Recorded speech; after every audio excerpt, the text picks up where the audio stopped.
7 minute 8 minute हामी विलम्ब भएका छौँ। त्यो समयलाई समेत समायोजन गर्दै श्री टीकाराम शास्त्रीलाई आफ्नो गहन विचार प्रस्तुत गर्न म आमन्त्रण गर्दछु। ओम स्वस्ति पन्थामनुचरेम सूर्या चन्द्रमसा विव पुनर्ददताघ्नता जानता संगमे महि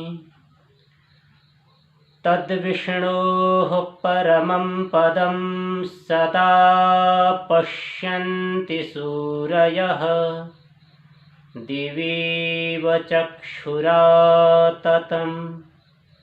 दिवीव चक्षुराततम्। इस वैदिक संस्कृति बोध सप्ताह को आज 7औं दिन यस कार्यक्रमलाई प्रारम्भदेखि नै सबैलाई प्रेरणा दिँदै सबैभित्र ऊर्जा थप्दै सञ्चालन गरिरहनुभएका आदरणीय नेपाल आर्य समाज केन्द्रीय सभाका अध्यक्ष डाक्टर माधव प्रसाद उपाध्यायज्यू,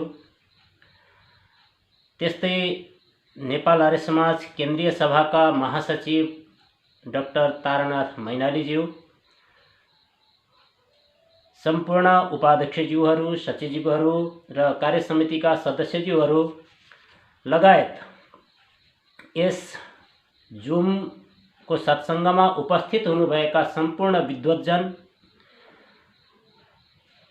मातृशक्ति, श्रद्धालु महानुभावहरू, हामी विगत लामो समयदेखि वेद प्रचारका विभिन्न आयामहरूलाई अगाडि बढाउँदै गइरहेका छौँ। यो सप्ताह जसमा सुरुको पहिलो दिन आदरणीय रामचन्द्र दासज्यूले आफ्ना मन्तव्यहरू राख्नुभयो र विशेष गरेर उहाँले जुन संस्था सञ्चालन गर्नुभएको छ र त्यसका जो प्रगतिहरू 20-25 वर्षको उमेरमा जुन प्रगति गर्नुभएको थियो त्यसको बारेमा जानकारी दिनुभयो। अरूमा पनि त्यस्तो प्रकारको प्रेरणा चाहिँ प्रदान गर्नुभएको थियो। त्यस्तै वेदबन्धु शर्माज्यूले अत्यन्त महत्त्वपूर्ण विषयहरूलाई हामीहरूका माझमा राख्नुभयो र त्यसपछि लक्ष्मण शास्त्रीजीले पनि अत्यन्त महत्त्वपूर्ण विषय राख्नुभएको छ र त्यस्तै मोतीचन्द गौतमज्यूले पर्यावरणका विषयमा अत्यन्त महत्त्वपूर्ण विषय हामीले सुन्यौँ उहाँको मुखारविन्दबाट। त्यस्तै पदमराज स्वामीज्यूबाट हामीले यमका विषयमा चाहिँ सुन्ने अवसर प्राप्त गऱ्यौँ र हिजो हामीले आदरणीय श्री हेमकुमार उप्रेतीज्यूबाट महत्त्वपूर्ण विचारहरू सुन्ने अवसर प्राप्त गऱ्यौँ र यसबाट हामी लाभान्वित भयौँ। र विशेष गरेर म यसको माध्यमबाट यहाँहरू सबैलाई कोटिशाह साधुवाद दिन चाहन्छु, किनकि अत्यन्त महत्त्वपूर्ण विद्वानहरू जसका अगाडि म त एउटा सामान्य व्यक्ति हो, फेरि पनि त्यस्तो दुस्साहस गर्दैछु केही भन्ने। र त्यसका साथसाथै म उहाँहरूलाई सम्झन चाहन्छु जसको केही दिन अगाडि जुन मेरो सङ्कल्प छ र विशेष गरेर आदरणीय केन्द्रीय अध्यक्षज्यूको परिकल्पना अनुसार जो गुरुकुल टिकापुरमा यज्ञशाला निर्माण हुँदैछ, त्यो यज्ञशाला निर्माणका लागि आफूले यो संसार छोड्नुभन्दा पहिले भनेर जानुभएको छ पवित्र शर्मा सिटौलाज्यूले उहाँको आत्माले मुक्ति प्राप्त गरोस् भन्ने कामना गर्दछु र उहाँले यो यज्ञशालाको निमित्त 10,000 रुपियाँ दान गर्छु भनेर चाहिँ जानुभएको छ। यो संसार छोड्नु भएको छ र उहाँको आत्माले परम गति प्राप्त गरोस् भन्ने चाहन्छु।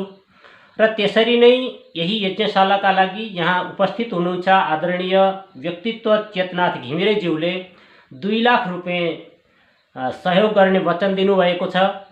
र त्यसै गरी सीता घिमिरे, उहाँकै बहिनी सीता घिमिरे मैनाली र माधव मैनालीज्यूले 25,427 रुपियाँ 58 पैसा यहाँ पठाइसक्नु भएको छ, आइसकेको छ।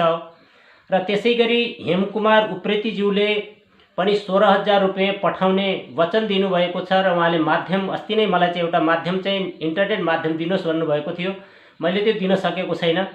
र त्यसै गरी लक्ष्मण शास्त्रीजीले पनि 11,000 रुपियाँ दिने वचन दिनुभएको छ।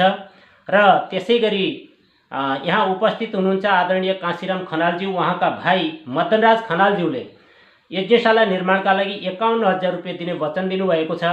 र अब हामीले सुरु गर्ने बित्तिकै सम्भवतः यो रकम चाहिँ हामी कहाँ आइपुग्नेछ। म यहाँहरू जतिले पनि यहाँ सहयोग गर्ने वचन दिनुभएको छ, जसको सहयोग यहाँ प्राप्त भइसकेको छ, उहाँहरू सबैलाई कोटिशाह साधुवाद दिन चाहन्छु।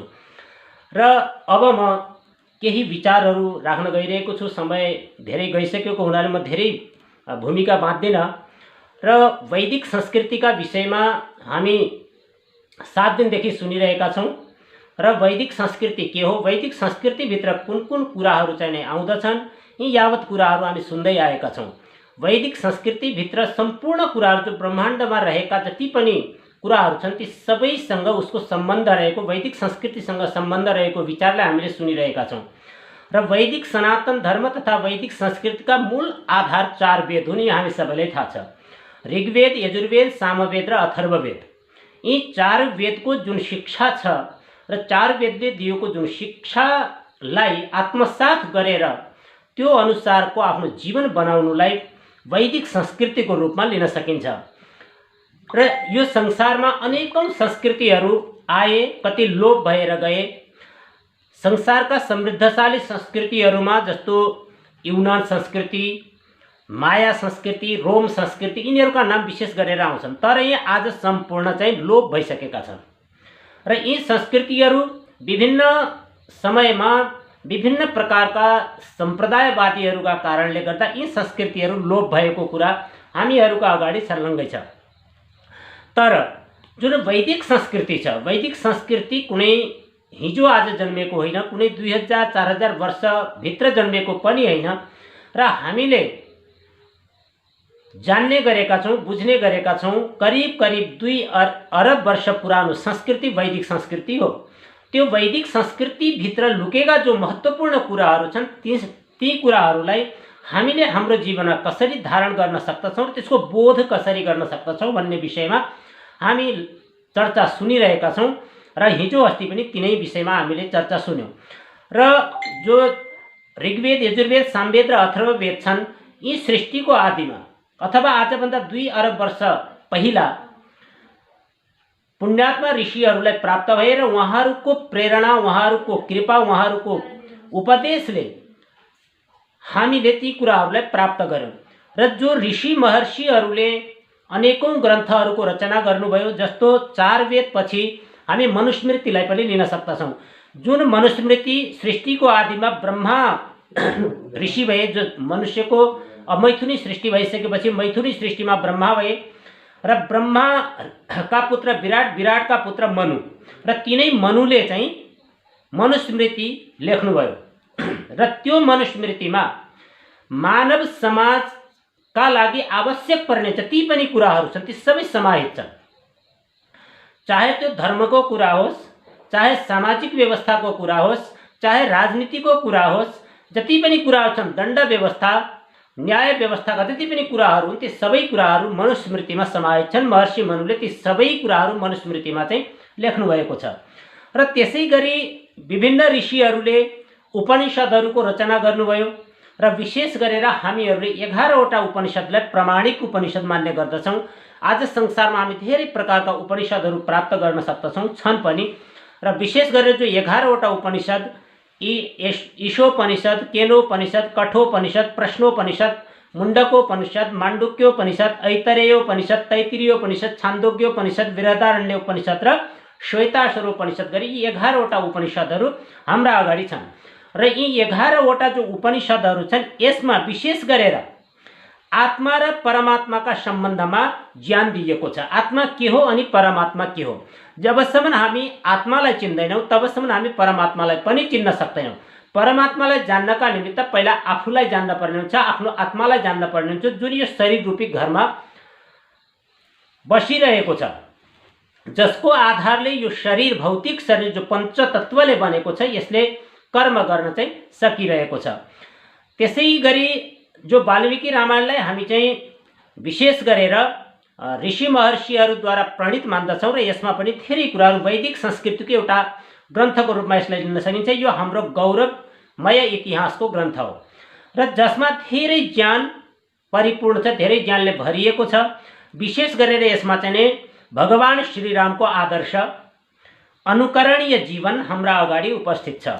किनकि भगवान श्रीरामले वैदिक संस्कृतिलाई नै आफ्नो जीवनभर आत्मसात गरे। रामको चरित्रको जुन हामी चर्चा गर्छौं,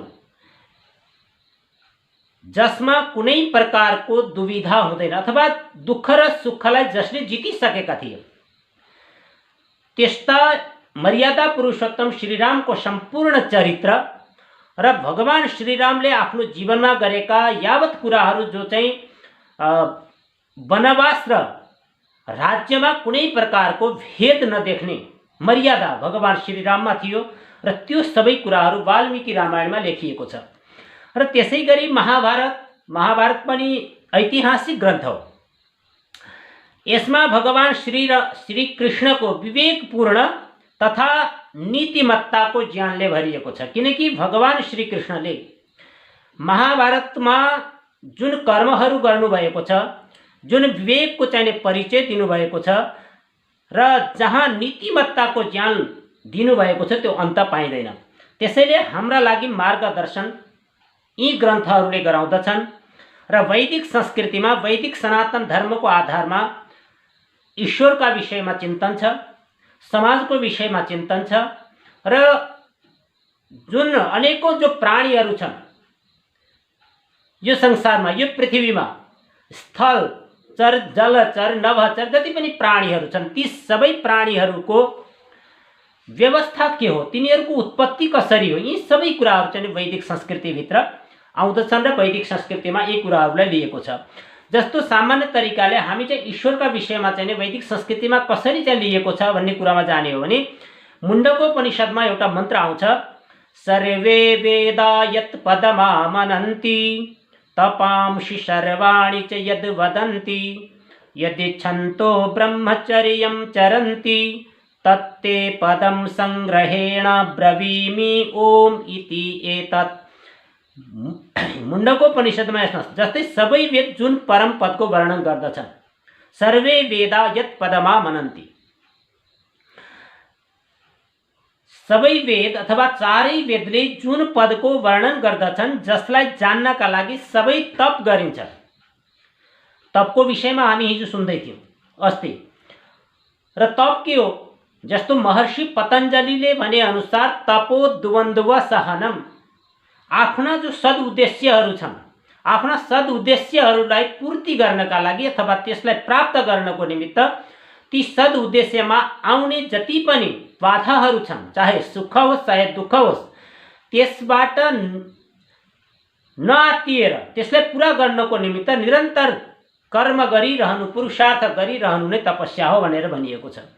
त्यसैले जसलाई जान्नका लागि सबै तप गरिन्छन् भनिएको छ। किनकि यदि परमात्मालाई जान्न छ, यदि आत्मालाई जान्न छ, यदि यो सम्पूर्ण संसारलाई जान्न छ भने त्यो आवश्यक छ, त्यो दुःख गर्न आवश्यक छ, त्यसमा सुख पनि प्राप्त हुन सक्दछ, दुःख पनि प्राप्त हुन सक्दछ। त्यसैले यहाँ चाहिँ तप भनिएको छ, जसको चाहनामा यति अर्थात् सन्यासीहरू ब्रह्मचर्यको पालना गर्दछन्।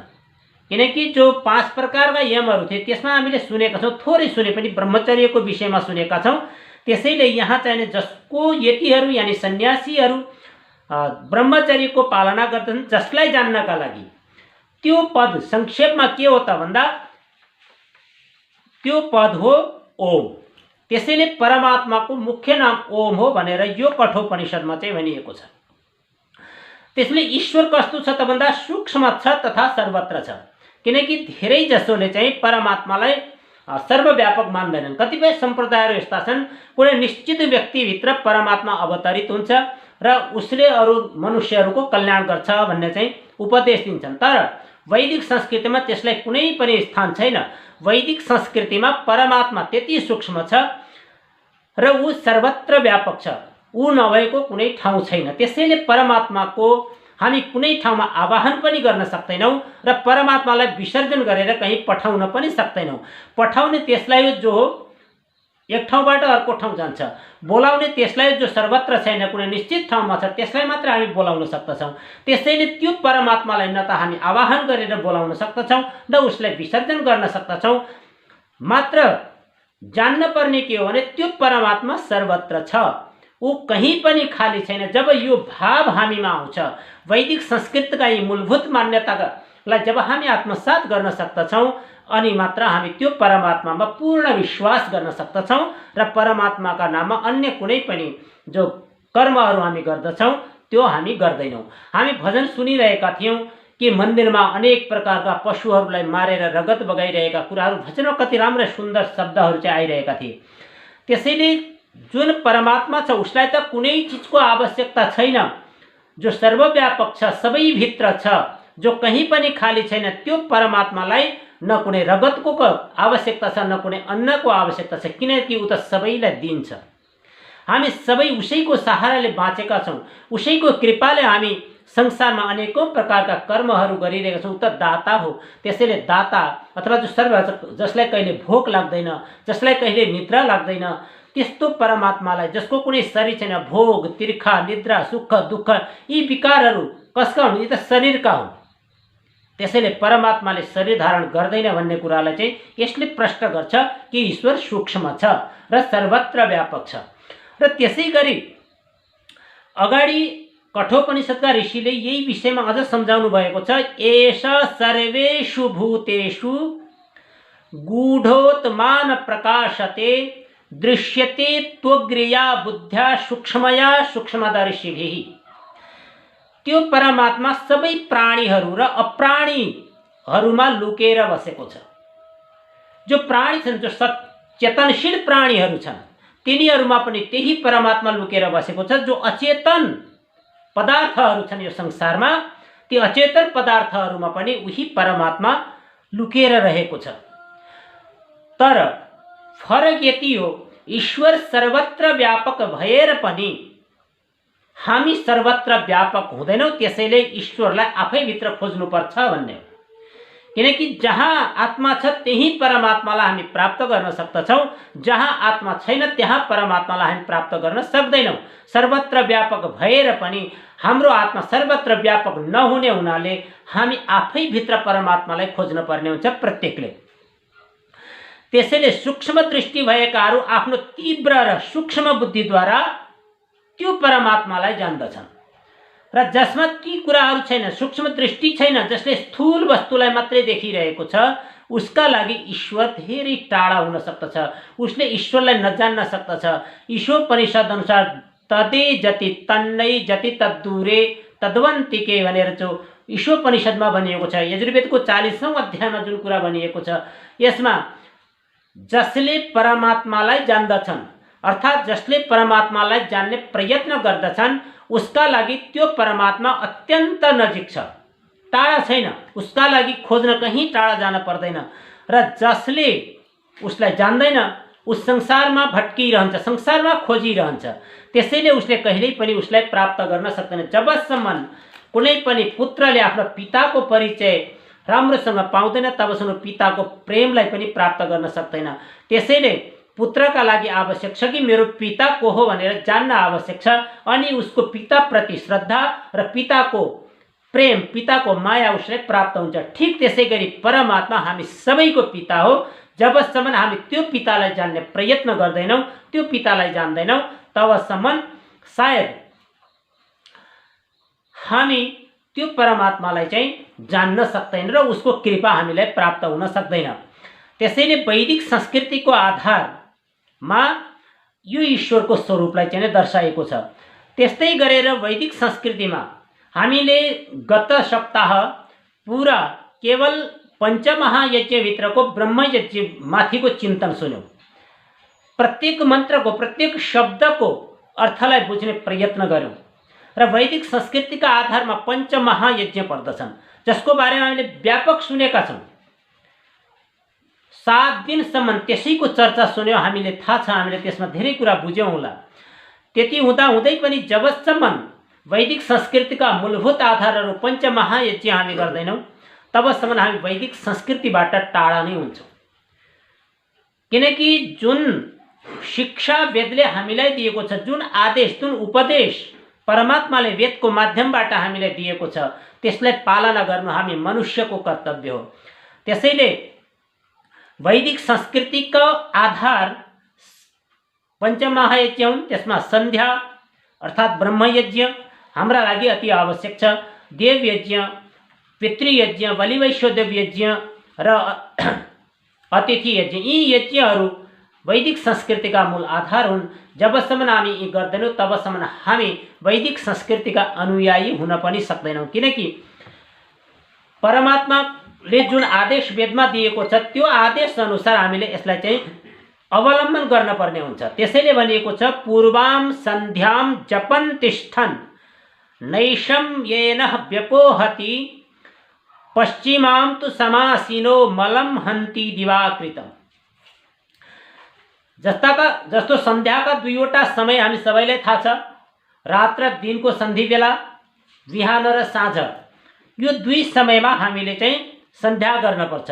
अब यसमा के जो प्रातः सन्ध्या र सायं सन्ध्या मनुष्यका लागि उपदेश गरिएको छ र मनुष्यले प्रातःकालको सन्ध्यामा बसेर रात्रिको समयमा सपनामा अथवा विभिन्न प्रकारले जो चाहिँ अनेक प्रकारका मानसिक दोषहरू छन् त्यसलाई हटाउने प्रयत्न गर्नुपर्दछ। उपासनाको अर्थ के हो? आफूभित्रका जो दुर्गुणहरू छन्, दुर्व्यसनहरू छन् त्यसलाई हटाउनु परमात्माको उपासना गर्नु हो। त्यसैले हामी जब ईश्वर स्तुति प्रार्थनोपासना पढ्छौँ त सुरुमा हामी पहिलो मन्त्र नै त्यही पढ्छौँ कि हे परमात्मा हाम्रा सम्पूर्ण दुर्गुण दुर्व्यसन र दुःखहरूलाई हटाइदिनुहोस् भन्छौँ र असल गुण कर्म र स्वभाव र पदार्थ हामीलाई प्रदान गरिदिनुहोस् भनेर हामी प्रार्थना गर्दछौँ परमात्मासँग। त्यही कुरा यहाँ हो। सन्ध्याको अर्थ के हो त? हामी जब प्रातःकालको सन्ध्या गर्छौँ त हाम्रो मनमा चाहिँ यो विचार उत्पन्न हुनु पर्यो कि मेरो मनमा जो रातभरिमा जस्ता प्रकारका दोषहरू जन्मेका छन् यी दोषहरू हटेर जाउन्, मैले यी हटाउनु पर्दछ। ठिक त्यसै गरी जब हामी सायं सन्ध्यामा बस्छौँ त सायं सन्ध्याको बेला पनि हामीले यही तरिकाले चाहिँ गर्नुपर्दछ कि दिनभर जो मानसिक दोषहरू मानसिक मलहरू उत्पन्न भएका छन् यी चाहिँ हटेर जाउन् भन्ने उद्देश्यले हामीले सायं सन्ध्या पनि गर्न पर्दछ। यसै गरी देवयज्ञ, पितृयज्ञ, अतिथि यज्ञ, बलि वैश्वदेव यी यावत कुराहरू चाहिँ वैदिक संस्कृतिका मूलभूत आधार हुन् र हामी वैदिक धर्मीहरूले यसलाई अपनाउनु पर्ने हुन्छ। र जस्तो हामी प्रार्थना गर्छौँ, प्रार्थना के का लागि गर्ने? कुनै पनि वस्तु परमात्मासँग माग्नुभन्दा पहिले त्यस वस्तुलाई प्राप्त गर्नका लागि त्यस अनुसारको प्रयत्न गर्न आवश्यक हुन्छ। यदि प्रयत्न नै गरेनौँ भने हामीले कसरी प्राप्त हुन सक्दछ? अर्थात् योग्य भनेर प्रयत्न गर्नुको अर्थ के हो? हामी जुन वस्तु परमात्मासँग माग्दैछौँ त्यो वस्तु प्राप्त गर्न योग्य हामी छौँ कि छैनौँ, अथवा म त्यसका योग्य छु कि छैन भनेर विचार गर्नुपर्छ। त्यस पात्रता चाहिँ नै आउनु पर्दछ। त्यसैले प्रार्थना भन्छ अर्थात् योग्य भनेर सद्वस्तुलाई प्राप्त गर्नको निमित्त परमात्मासँग प्रार्थना गर्नु। त्यस्तै उपासना जस्तो सुकै परिस्थिति होस्, किनकि हामी कुनै परिस्थिति त्यस्तो आउन सक्छ, हामी बिरामी हुन सक्दछौँ अथवा कुनै कारणले ढिलो हुन सक्दछ। त्यस्तो अवस्थामा पनि यदि हामीले चाहिँ उपासनालाई छोडिदियौँ भने फेरि हामी हाम्रो कर्तव्यबाट विमुख भइहाल्छौँ, हाम्रो कर्तव्यबाट अलग भइहाल्छौँ। त्यसैले कर्तव्यलाई छोड्नु हुँदैन भन्ने हो। र जस्तो सुकै परिस्थिति आयो भने सबै इन्द्रियहरूलाई, जो हाम्रा इन्द्रियहरू छन्, 5वटा ज्ञानेन्द्रिय, 5वटा कर्मेन्द्रिय, इनका जो व्यापारहरू छन् ती व्यापारहरूका विभिन्न दोषहरू, इन्द्रियहरूभित्र विभिन्न प्रकारका दोषहरू आउँदछन् र ती दोषहरूलाई हटाउनको निमित्त ती इन्द्रियहरूलाई आफ्नो अधीनस्थ गरी शारीरिक प्रदेशमध्ये, किनकि हामी जब ध्यान गर्छौँ, ध्यान गर्नका लागि कुनै बाह्य चिन्हमा बाह्य वस्तुमा हामीले मनलाई केन्द्रित गऱ्यौँ भने सम्भवतः बाहिरको जुन वस्तु छ त्यो वस्तुको आकार प्रकारसँग नै हाम्रो मन चाहिँ अडिन सक्दछ र त्यसैमा त्यही कल्पना गर्न थाल्न सक्दछ। त्यसैले हाम्रा शारीरिक प्रदेश भनिएको छ कि जो शरीरभित्र भएका विभिन्न अष्टचक्र नवद्वारा देवानम पुरयोध्या भने जस्तै हाम्रो शरीरमा जो 8वटा चक्र छन् ती 8वटा चक्र मध्ये कुनै एउटा चक्रमा मनलाई केन्द्रित गरेर अनि इन्द्रियहरूलाई त्यही रोकेर आत्मा र परमात्माको चिन्तन गर्नुपर्छ। यो हो परमात्माको उपासना। त्यसैले वैदिक संस्कृतिमा प्रार्थना, उपासना र सन्ध्या यी आदि कुराहरू चाहिँ नै छन्। र ठिक त्यसै गरी वैदिक संस्कृति अहिंसाको पनि पृष्ठपोषक हो। जहाँ हिंसा हुन्छ त्यो वैदिक संस्कृति हुन सक्दैन। आज हामी देखिरहेका छौँ वेदका नामले, धेरै सुनेका छौँ, ठुल्ठुलो विद्वानहरूले पनि यही भन्ने गर्नुहुन्छ कि बलि गर्नु वैदिक सनातन धर्मको मूल मान्यता हो भनेर धेरै विद्वानहरू जो चाहिँ वैदिक धर्मभन्दा भिन्न तरिकाले चाहिँ गइरहेका हुन्छन् तिनीहरूले धेरै भन्ने गरेको पाइन्छ। र एकपटक एकजना विद्वानले भनेको सुनेको थिएँ कि जो बोकाको जो जन्म हुन्छ त्यो जन्म केवल बलिका लागि मात्र भएको हुन्छ भन्ने किसिम ठुलो विद्वान डक्टर पीएचडी गरेको मान्छे हुनुहुन्थ्यो भने त्यस्तो प्रकार। तर ती जो कर्महरू गर्छन् त्यसलाई पनि वैदिक विधि अनुसार गरेको समाचार हामी सुनिरहेका छौँ। एउटा मन्दिर हुन्छ, मन्दिरमा अनेकौं पशुहरूको वध गरिन्छ र ती पशुहरूको वध अथवा बलिका नामले जो उसको हत्या हुन्छ त्यसलाई वैदिक विधि अनुसार गरेको भनेर चाहिँ समाचारमा चाहिँ आएका हुन्छन्। त्यो हामी देखेका छौँ, सुनेका छौँ। त्यसैले त्यो वैदिक संस्कृति होइन, वैदिक संस्कृतिमा लगाइएको कलङ्क हो। किनकि वैदिक संस्कृतिमा कहीँ पनि कुनै प्राणीलाई मारेर परमात्मा खुसी हुने अथवा ती जसलाई देवी देवता मानेका छन् ती खुसी हुने र हामीलाई आशीर्वाद दिने कुराको सम्बन्ध छैन। त्यसैले भनिएको छ नाकृत्वा प्राणिनाम हिंसा मांसमुत्पद्यते क्वचित न च प्राणी वधः स्वर्गस्तस्मान् मांसम विवर्जयेत्। अब यहाँ एउटा प्रश्न चाहिँ उठ्न सक्छ, संसारमा दिन प्रतिदिन धेरै प्रकारका पशुहरूलाई मारेर अनेकौं मांसाहारी बनेका मनुष्यहरूले ग्रहण गर्दछन् र त्यसको विरोध किन छैन? र जो मन्दिरमा देवी देवताका नाउँमा बलि दिन्छ त्यसको मात्रै विरोध किन भन्ने चाहिँ प्रश्न हुन सक्दछ। र यो वैदिक संस्कृतिमा त्यसलाई पनि ठाउँ छैन। जो संसारमा मानिसहरू दिन प्रतिदिन अनेक पशुहरूलाई मारेर आफ्नो आहारा बनाइरहेका छन् त्यो कुराको पनि वैदिक संस्कृतिसँग वैदिक धर्मसँग कुनै सम्बन्ध छैन। वैदिक संस्कृतिमा मनुष्यको जन्म मांसाहारी प्राणीको रूपमा भएको छैन। वैदिक संस्कृतिमा मनुष्यको जन्म शाकाहारी प्राणीको रूपमा भएको छ। त्यसैले मांसादी पदार्थहरू सेवन नगर्ने भएकै कारणले गर्दा हामीलाई मनुष्य भनिएको।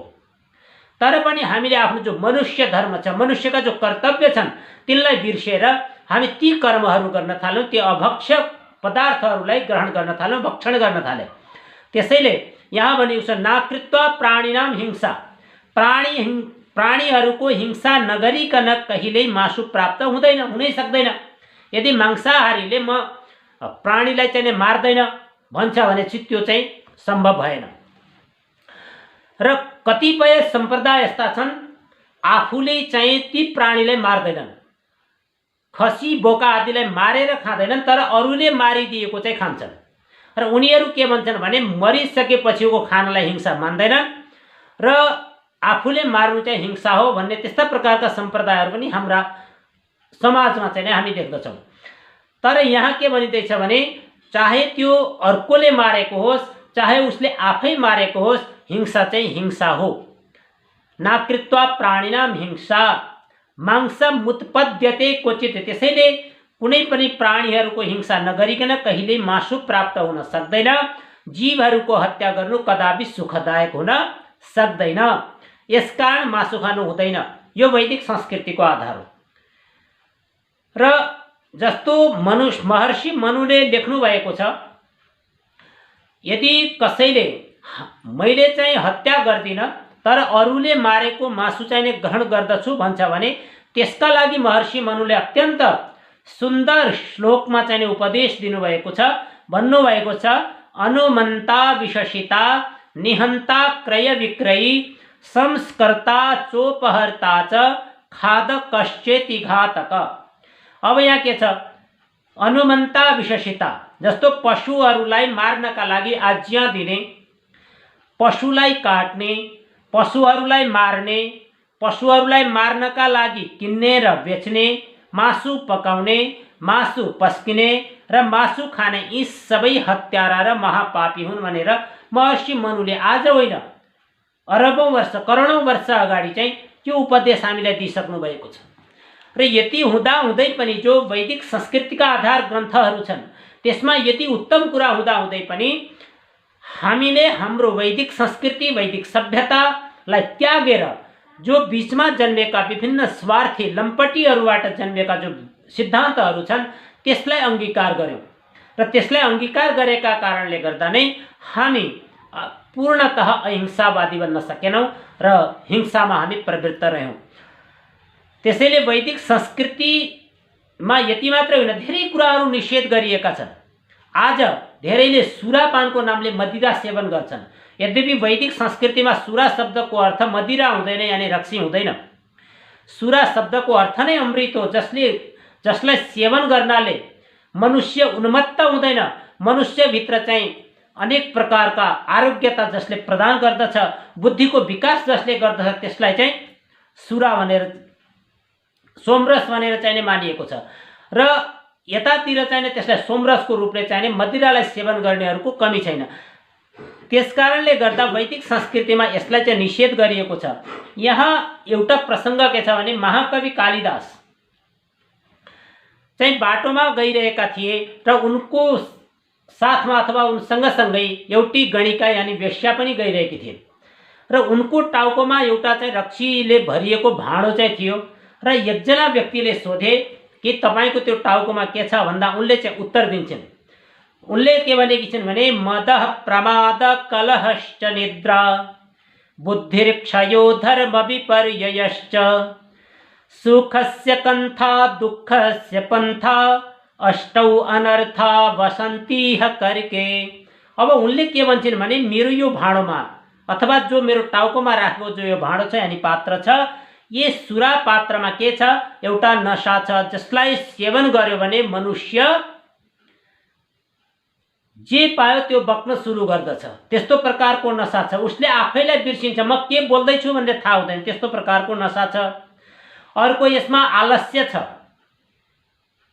र त्यसपछि अर्को छ यसमा चाहिँ लडाई झगडा गर्ने, लडाई झगडा पनि छ। किनकि रक्सी पिएको मान्छे आपसमा लडाई गर्न केही मान्दैन, जे बोल्न पनि बोलिहाल्छ। त्यसैले भनिएको छ मद्यपा किम न जलपन्ती, रक्सी पिउने मान्छेले के बोल्दैन, जे पनि बोल्छ भनिएको छ। र अर्को के छ त भन्दा त्यसमा निद्रा, जसलाई सेवन गरिसकेपछि उसलाई चाहिने ओछ्यान पनि चाहिँदैन, घरको पलङ पनि चाहिँदैन, रोडमा पनि सुतिदिन्छ। र अर्को भनिन्छ बुद्धिको नाश, जसले बुद्धिको नाश गर्छ। अनि अर्को छ अधर्माचरण, किनकि जसले रक्सी सेवन गर्छ, जो मदिरा सेवन गर्छ, त्यो व्यक्तिबाट धर्मको आचरण हुन्छ भन्ने आशा नगरे हुन्छ, उसले अधर्मकै काम गर्ने हो सबै। त्यसैले यसमा अर्को के छ त भन्दा सुखको नाश र दुःखका मार्ग, 8 अनर्थ छन् भनेर जब ती गणिकाले चाहिँ तिनलाई भन्यो भने जो यो श्लोकमा चाहिँ मद प्रमाद कलहश्च निद्रा यी यावत कुराहरू जो गिनाइएका छन्, 8 प्रकारका दोषहरू, एक चीज पिउनाले 8 दोष उत्पन्न हुन्छन् मनुष्यको शरीरमा भने त्यो सेवन गर्ने विधि वैदिक संस्कृतिमा छैन। यी जति पनि बनाइएका छन् वेद विरुद्ध मतहरू चलिसकेपछि आफ्नो स्वार्थ सिद्धिका निमित्त अनेक विधर्मीहरूले यी कामहरू गरेका पाइन्छन्। र त्यसैले अर्को यसैलाई हामीले चाहिँ हेर्ने हो भने जस्तो जुवा तास जो खेल्छन् यो पनि गलत हो, यो पनि वैदिक संस्कृतिमा यसलाई पनि ठाउँ छैन।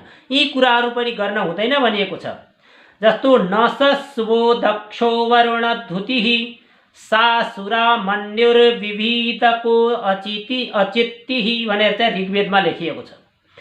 जस्तो रक्सीका विषयमा चाहिँ यहाँ सेवन नगर्ने कुरालाई लेखेको छ। मदिराले मनुष्यको केवल आफ्नो मन मात्रै उसलाई पथभ्रष्ट गर्दैन, ऊ आफू मात्रै पथभ्रष्ट हुँदैन मदिरा सेवन गर्ने व्यक्ति, अपितु सुरापान गर्नेले, क्रोध गर्नेले, जुवातास खेल्ने तथा असावधान रहनाले पनि मनुष्य पापको भागी बन्दछ। उसले आफूलाई मात्रै नभएर सम्पूर्ण घर परिवार समाजलाई चाहिँ दुःख दिइरहेको हुन्छ। त्यसैले द्यूतमेतत् पुराकल्पे दृष्टम वैरकरम महत् तस्मात् द्यूतम न सेवेत हास्यार्थम अपि बुद्धिमान भनेर मनुस्मृतिमा लेखिएको छ। अब यो यहाँ एउटा शब्द छ द्यूतमेतत् पुरा कल्पे। अब जुन यो द्यूत यानी जुवा तास खेल्ने कुराहरू छन्, यहाँ पुरा कल्पे शब्द आएको छ। पुरा कल्पको अर्थ के हो? यो कल्पभन्दा पहिलो कल्पमा, यो कल्प त छँदैछ 4 अर्ब 32 करोड वर्षको दिन, 4 अर्ब 32 करोड वर्षको रात गरेर एक कल्प जो छ यो त छँदैछ। यो भन्दा पहिलो कल्पको कुरा चाहिँ यहाँ लेखिएको छ। द्यूतमेतत् पुरा कल्पे दृष्टं वैरकरं महत् तस्मात् द्यूतं न सेवेत हास्यार्थम अपि बुद्धिमान भनेछ। यो जुवा यानी जुवा तास यसभन्दा पहिलो कल्पमा महान शत्रुतालाई पैदा गर्ने देखिएको थियो त्यति बेला। पनि यो कल्पमा कसरी यो सुखदायक हुन सक्दछ?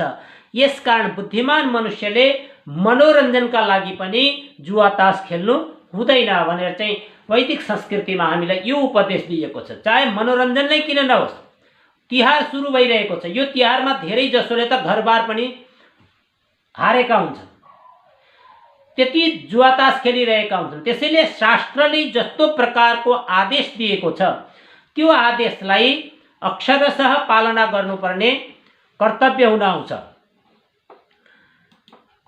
अनि त्यस्तै गरेर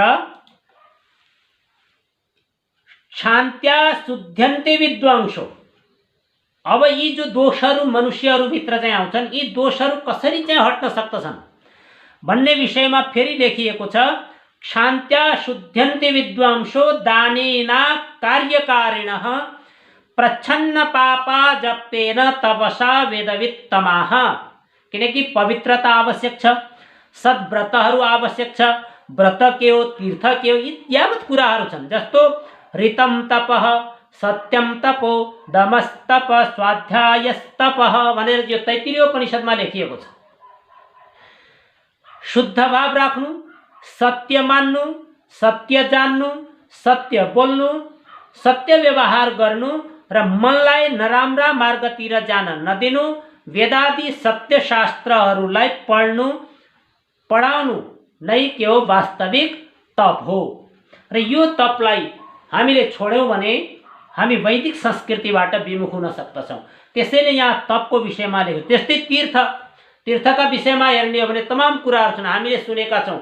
एउटा श्लोक छ, गङ्गा गङ्गेति यो ब्रूयात् योजनानां शतैरपि मुच्यन्ते सर्वपापेभ्यो विष्णुलोके स गच्छति। अब यहाँ विचार गर्नुहोस्, गङ्गा गङ्गेति यो ब्रूयात् योजनानां शतैरपि, 100 योजनबाट, योजन टाढाबाट यदि गङ्गा गङ्गा भन्ने हो भने त्यसका सम्पूर्ण पापहरू नष्ट भएर जान्छन् र त्यो व्यक्तिले विष्णु लोकलाई चाहिँ प्राप्त गर्छ भनेर लेखिएको छ। अब यो त सिधा के भइहाल्यो भने परमात्माको भक्तिसँग सिधै धोका दिने काम भयो। किनकि टाढाबाट गङ्गा गङ्गा भनेर कुनै पाप त गर्दैनन्, पाप त नगर्नाले गर्छन्। त्यसैले वैदिक संस्कृतिमा मनुष्यले गरेका कर्महरूको फल भोग्नै पर्छ, चाहे उसले जानेर गरेको होस् चाहे नजानेर गरेको होस्। जस्तो अग्निमा कुनै कारणले हाम्रो शरीरको कुनै अङ्ग खस्यो अथवा आगोले समात्यो भने हामीले आगोमा हात हाल्दा जानेर हाल्दा नि पोल्छ, नजानेर हाल्दा पनि पोल्छ। ठीक त्यसै गरी हामी जुन कर्महरू गर्छौँ, चाहे पाप होस् चाहे पुण्य होस्, हामीले जस्ता प्रकारका कर्महरू गर्छौँ जानेर भएका पनि गरेको भए पनि त्यो कर्मको फल हामीलाई प्राप्त हुन्छ, नजानेर गरेको भए पनि त्यो कर्मको फल हामीलाई प्राप्त हुन्छ। त्यसैले तीर्थको अर्थ के भन्यो त भने जनाः यैस्तरन्ति तानि तीर्थानि।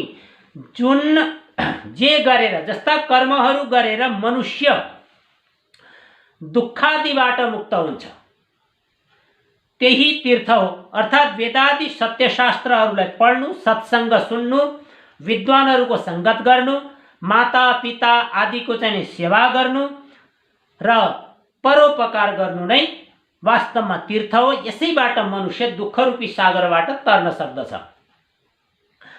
र त्यसैले भनिएको छ, जस्तो व्रत बस्छौँ हामी, व्रतका विषयमा अस्ति पनि कुरो आएको थियो। कि हामी व्रत बस्छौँ, दिनभर भोकै रहन्छौँ, तमाम मानिसहरू त्यही गर्छन्, अनेक प्रकारका व्रतहरू छन्। र व्रतको आशय के हो? के मानिसले दिनभर खाना नखाएर बस्नु मात्रै व्रत हो?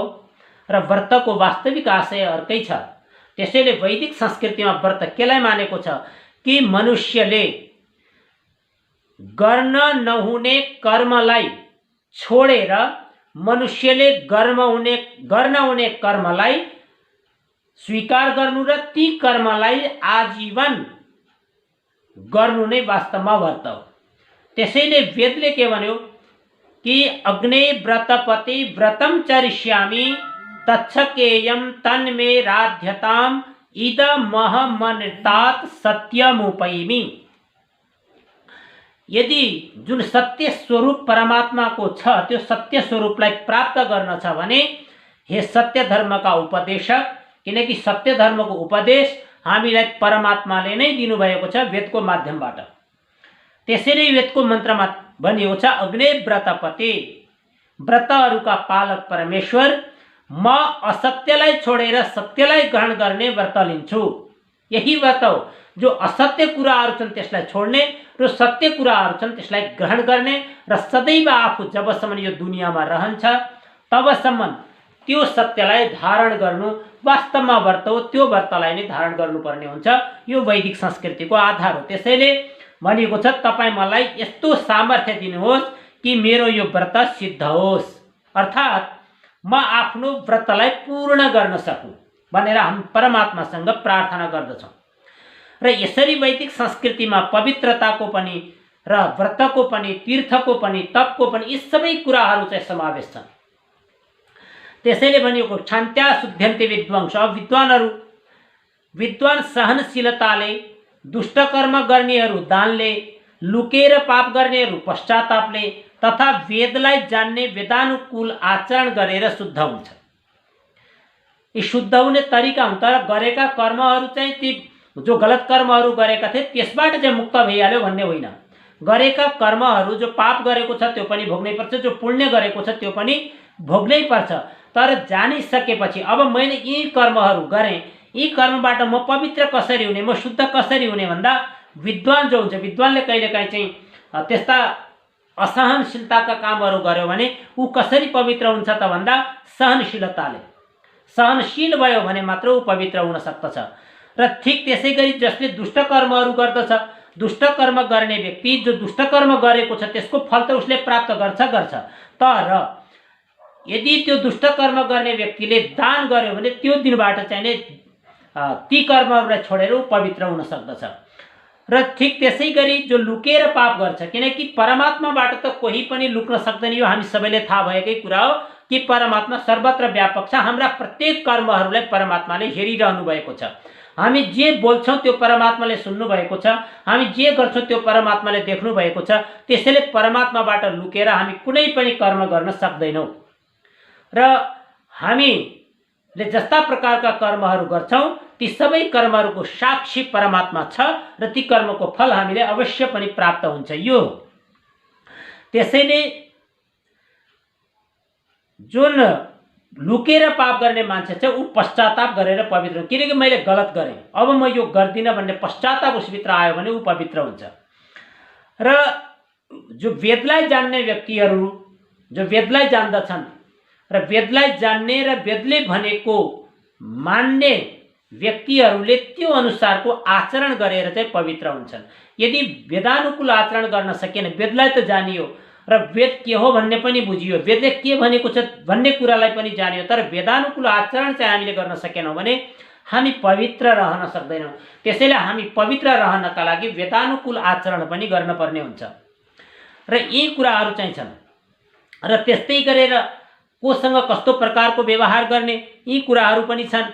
जस्तो महर्षि पतञ्जलिले लेख्नु भएको छ, मैत्री करुणा मुदितोपेक्षाणां सुख दुःख पुण्य पुण्य विषयाणां भावना तश्चित्त प्रसादनम भनेर चाहिँ योग दर्शनमा लेख्नु भएको छ।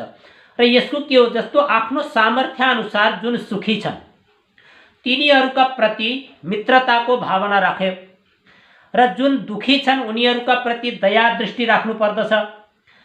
र पीडितहरू को पीडालाई हरण गर्नुपर्दछ, जो असहाय छन् उनीहरूलाई सहारा दिनुपर्दछ, जुन पुण्यात्मा छन् शुभ कर्म गर्नेहरू छन् तिनीहरूका प्रति प्रसन्नताको भाव राख्नुपर्दछ र जुन पापी अनि दुष्ट कर्म गर्नेहरू छन् उनीहरूका प्रति उपेक्षाको भाव राख्नुपर्दछ। उपेक्षाको अर्थ न उनीहरूसँग शत्रुता न उनीहरूसँग मित्रता, यी केही पनि नराखेर उनीहरूसँग त्यस्तो प्रकारको भाव चाहिँ राख्नुपर्दछ र यसबाट नै मानिस के हुन्छ, पवित्र हुन्छ। मानिसको मनमा पवित्रता चाहिँ जागृत भएर आउँछ। यी कुराहरू छन् र यसै गरी वैदिक संस्कृतिमा जो वर्ण व्यवस्था छ, वर्ण व्यवस्थामा आज हामी चाहिँ जो समाजमा वर्ण व्यवस्था देखिरहेका छौँ यो वर्ण व्यवस्था जन्मको आधारमा छ र जन्मको आधारमा हुने वर्ण व्यवस्थाबाट मानवीय समाज विभाजित छ, अथवा एक प्रकारले जो हाम्रो समाज छ त्यसमा चाहिँ अनेक प्रकारका छुवाछुत आदि जो भेदभावहरू छन् त्यसले हाम्रो समाज जकडिएको छ। त्यसबाट कसरी मुक्त हुन सक्दछ र जो शरीर छ, जस्तो आत्माका विषयमा शरीरका विषयमा यदि चिन्तन गर्ने हो भने कि यो जो शरीर छ यो शरीर हामी सबैलाई थाहा छ 5वटा तत्त्वले बनेको छ। अग्नि, जल, पृथ्वी, आकाश, वायु, यी 5वटा तत्त्वले बनेको शरीर न ब्राह्मण हो, न क्षत्रिय हो, न वैश्य हो, न शूद्र हो। यी त 5वटा तत्त्वले, ब्राह्मणको शरीर पनि तिनै 5वटा तत्त्वले बनेको छ, क्षत्रियको शरीर पनि तिनै 5वटा तत्त्वले बनेको छ, वैश्यको शरीर पनि तिनै 5वटा तत्त्वले बनेको छ र शूद्रको शरीर पनि तिनै 5वटा तत्त्वले बनेको छ। भने जुन जुन तत्त्वले सबैको शरीर बनेको छ फेरि त्यसमा किन यस्तो प्रकारको विभेद भन्ने आउँछ। त्यसैले जो आत्मा छ, अब यो आत्मा पनि न ब्राह्मण हो, न क्षत्रिय हो, न वैश्य हो, न शूद्र हो, न पुरुष हो, न स्त्री हो। नैव स्त्री न पुमान एष न चैवायम नपुंसकः भनेर चाहिँ भनिएको छ। यो आत्मा न स्त्री हो, न पुरुष हो, न नपुंसक हो। यद्यत् शरीरमा धत्ते तेन तेन सलभ्यते, जस्तो जस्तो शरीरलाई यसले प्राप्त गर्दछ त्यो त्यही त्यही कहलाउँदछ। यदि मनुष्यको शरीरलाई प्राप्त गर्दछ भने ऊ मनुष्य कहलाउँदछ, यदि भैँसीको शरीरलाई प्राप्त गर्दछ त ऊ भैँसी कहलाउँदछ, यदि बाख्रोको शरीरलाई प्राप्त गर्दछ त ऊ बाख्रो कहलाउँदछ। यावत तरिकाले चाहिँ उसका नामहरू रहन्छन्। त्यसैले आत्मा चाहिँ त्यो केही पनि होइन। यदि पुरुषको शरीरले धारण गर्छ ऊ पुरुष भइहाल्छ, यदि स्त्रीको शरीरले धारण गर्दछ त ऊ स्त्री भइहाल्दछ। त्यसैले आत्माका पनि यी चिन्ह भएनन्। यसकारण भनिएको छ कि जस्तो जन्मना जायते शूद्र, अब यसरी हेर्ने हो भने जो मनुष्यको शरीर छ अथवा यसलाई ब्राह्मणको निमित्त कसरी बन्न सक्दछ भन्ने विषयमा भनिएको छ। जन्मना जायते शूद्र संस्कारात् द्विज उच्यते वेदभ्यासात् भवेत् विप्रो ब्रह्मं जानाति ब्राह्मणः। जन्मना जायते शूद्र, जन्मले यानी ऊ शूद्र समान नै छ, किनकि उसलाई कुनै प्रकारको थाहा छैन, कुनै ज्ञान छैन, कुनै विद्या उसलाई प्राप्त भएको छैन। जबसम्म उसलाई विद्या प्राप्त हुँदैन तबसम्म ऊ माथि आउनै सक्दैन। उसमा मूर्खताका लक्षणहरू हुन्छन्। त्यसैले उसलाई चाहिँ जन्मना जायते शूद्र, जन्मले ऊ शूद्र नै हुन्छ। संस्कारात् द्विज उच्यते, जब संस्कार हुन्छन् अनि ऊ द्विज हुन्छ, यानी उसको दोस्रो जन्म हुन्छ। पहिलो जन्ममा ऊ शूद्र थियो र दोस्रो जन्ममा ऊ द्विज बन्छ। संस्कारात् द्विज उच्यते वेदभ्यासात् भवेत् विप्रो, वेदोभ्यास यानी वेद पढेर ऊ विप्र बन्न सक्दछ। जब विप्रभन्दा माथि गइसकेपछि ऊ ब्राह्मण बन्नका निमित्त जब ब्रह्मम जानाति ब्राह्मण, जब वेदलाई राम्रोसँग जानेर वेदानुकूल आचरण गर्दछ अनि मात्र ऊ ब्राह्मण बन्दछ। यसरी चाहिँ ब्राह्मण 4वटा वर्णको चाहिने वैदिक संस्कृतिमा विशेष महत्त्व रहेको छ। यी 4वटा जो वर्ण छन् ब्राह्मण, क्षत्रिय, वैश्य, शूद्र, यी यो समाजका, यसलाई चाहिँ हामी आफ्नो जीवनमा पनि लिन सक्दछौँ र यो समाज रूपी खम्बाको रूपमा पनि हामी यसलाई लिन सक्दछौँ। आफ्नो जीवनलाई लिने हो भने जब हामी कुनै उपदेश दिइरहेका छौँ, वेदादि सत्यशास्त्रहरूलाई पढेर अरूलाई पढाइरहेका हुन्छौँ, त्यति बेला हामी ब्राह्मण हुन्छौँ। जति बेला हामी कुनै सीमाको रक्षा, कुनै राष्ट्रको रक्षा, कुनै समाजको रक्षा गरिरहेका हुन्छौँ त्यति बेला हामी क्षत्रिय हुन्छौँ। जति बेला हामी समाजको, परिवारको, राष्ट्रको आर्थिक अवस्थालाई मजबुत बनाउनका निमित्त कर्म गरिरहेका हुन्छौँ त्यति बेला हामी वैश्य हुन्छौँ। र जति बेला हामी सेवा गर्छौँ, यी सबै कुराहरू छोडेर सेवा गर्छौँ त्यति बेला हामी शूद्र हुन्छौँ। यो व्यक्तिगत जीवनमा चाहिने घट्ने कुराहरू। ठिक त्यसै गरी समाजलाई चलाउनका लागि पनि यी आवश्यक छन्। उपदेशकको समाजलाई आवश्यकता छ, रक्षकको समाजलाई आवश्यकता छ, र कृषि आदि व्यापार जो कर्महरू छ यो गर्नलाई पनि समाजको लागि आवश्यकता छ र समाजको सेवाका लागि पनि आवश्यकता छ। त्यसैले यी चारवटा जो वर्णहरू छन् समाजका चारवटा स्तम्भ हुन्, कुनै ठुला र कुनै साना पनि छैनन्। त्यसैले वैदिक संस्कृतिमा सबै मनुष्यहरूको एउटै जाति हो, मनुष्य जाति, र बाँकी त वर्ण व्यवस्था हो, यो वैदिक संस्कृतिमा भनिएको छ। त्यसैले हामीले चाहिँ यो के विचार गरिहाल्नु पर्दछ भने कि मेरो जात भनेको मनुष्य हो, ब्राह्मण क्षत्रिय वैश्य शूद्र भनेको मेरो वर्ण हो, मेरो कर्म हो, मेरो कर्तव्य हो भन्ने बुझ्नु पर्दछ। त्यसै गरी चारवटा आश्रमहरू छन् वैदिक संस्कृतिमा, ब्रह्मचर्य, गृहस्थ, वानप्रस्थ र सन्यास। अब आजको अवस्थालाई चाहिँ हेर्ने हो भने ब्रह्मचर्य आश्रम पनि कुनै विशेष गुरुकुलमा बाहेक अन्यत्र पाइँदैन। ब्रह्मचर्य आश्रम लोप भइसकेको अवस्था छ र गृहस्थ आश्रमलाई हामीले जेन तेन धानेका छौँ र ब्रह्मचर्य आश्रममा कोही पनि प्रवेश गर्दैन, सन्यासी कोही बन्दैन। त्यसैले हाम्रो समाजमा जो अन्धविश्वास, रूढिवाद, अज्ञानता जो फैलिएको छ, यी आश्रमहरूको सही प्रकारले पालना नभएका कारणले यी फैलिएका छन्।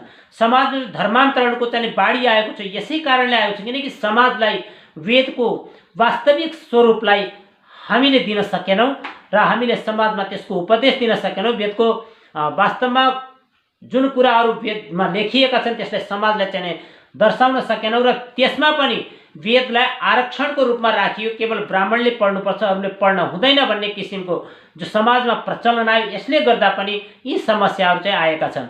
र फेरि पनि विभिन्न प्रकारका मानिसहरू हुन्छन् जसले असल कर्महरू गर्छन् उसैले दोष पनि दिन्छन्। जस्तो आश्रम व्यवस्थामा ब्रह्मचर्य, गृहस्थ, वानप्रस्थ, सन्यास, यसलाई चाहिँ आज कसैले यदि धानेको छ, कसैले यसको प्रचार गरेको छ भने त्यो हो आर्य समाज। र आर्य समाजभन्दा भिन्न जति पनि छन् मत, पन्थहरू, विचारहरू जति छन्, त्यहाँ चाहिँ आश्रम व्यवस्थालाई यति महत्त्व दिइँदैन जति महत्त्व चाहिँ आर्य समाजमा दिइन्छ। त्यसैले धेरै मानिसहरूले चाहिँ नि जानेर पनि यसलाई अनुसरण गर्न सक्दैनन्, फेरि पनि निन्दा गर्दछन्। र ती निन्दा गर्नेहरूका लागि वेदमा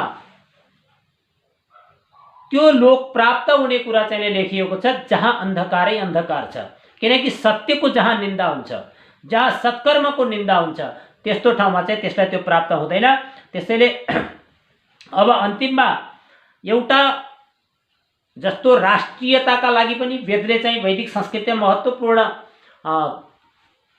विषयलाई चाहिँ राखेको छ। त्यसमा एउटा मन्त्र चाहिँ प्रस्तुत गर्दै म कार्यक्रमलाई यो सत्सङ्गलाई चाहिँ पूर्ण गर्नेतिर जानेछु।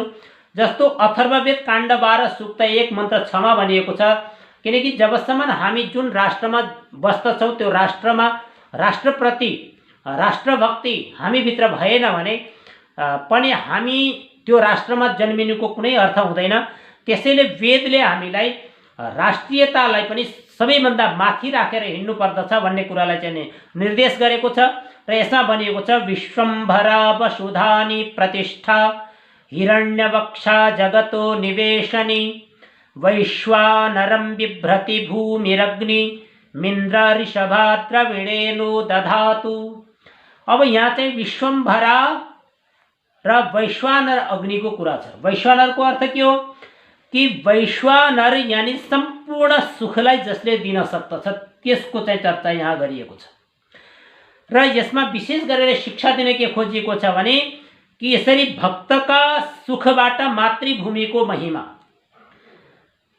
गान गराएर वेदले आदर्श राज्यको चित्र खिचेको छ। यसमा आदर्श राज्य, आज जुन राज्य हाम्रो अगाडि चाहिँ उपस्थित छ यसमा कुनै प्रकारको आदर्शता देखिँदैन।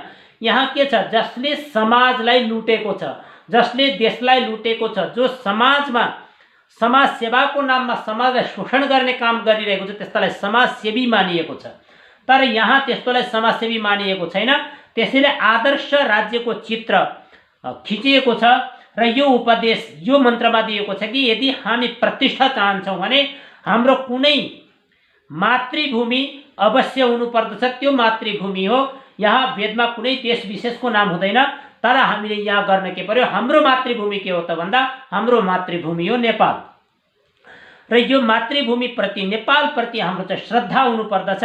हामीले हाम्रो आफ्नो राष्ट्रका भूमिको पृष्ठ र गर्भबाट प्राप्त हुने सबै प्रकारको ऐश्वर्यलाई प्राप्त गर्नुपर्दछ र फेरि त्यस ऐश्वर्यको विभाजन यसरी गर्नुपर्दछ कि सबैलाई यथोचित भरण पोषणको सामग्री प्राप्त हुन सकोस्। त्यसैले वैदिक संस्कृतिमा के भनिएको छ कि जसले आफ्नो आफ्नो आचरणलाई गर्दछ, आफ्नो आफ्नो भोजनलाई ग्रहण गर्दछ अथवा आफ्नो आफ्नो प्रकृतिमा रमाउँदछ, आफ्नो आफ्नो कर्महरू गरिरहन्छन्, त्यसलाई प्रकृति मानिएको छ।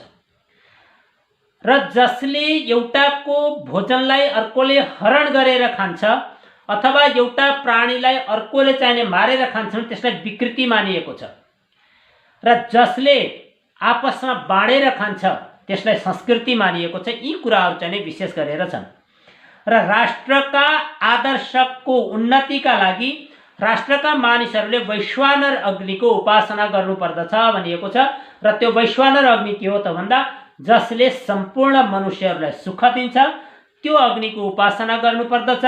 इन्द्र तत्त्वलाई आफ्नो अधिपति बनाउनु पर्दछ र यानी इन्द्र यानी ऐश्वर्य जो छ त्यसलाई आफ्नो अधिपति बनाउनु पर्दछ भनेर यो वेद मन्त्रमा भनिएको छ। र सायद समय मैले बढी लिए जस्तो छ, त्यसैले योभन्दा अगाडि अरू कुरा नगरिकन यो जुमको माध्यमबाट जतिले पनि सुनिरहनु भएको छ उहाँहरू सबैलाई कोटिसह साधुवाद दिन चाहन्छु। र मैले आफ्नो बुद्धि विवेकले जे जति यी श्लोकहरूको यी मन्त्रहरूमा भनिएका कुराहरूलाई भन्न सकेँ यहाँहरूले सुनिदिनु भयो। र यसमा कुनै प्रकारको यदि मबाट गल्ती अथवा त्रुटि भएको रहेछ भने यहाँहरूले मलाई क्षमादान गर्नुहुनेछ भन्ने पनि विश्वास गरेको छु। र यति भन्दै म आफ्नो वाणीलाई यहीँ विराम दिन्छु। ओम शान्ति।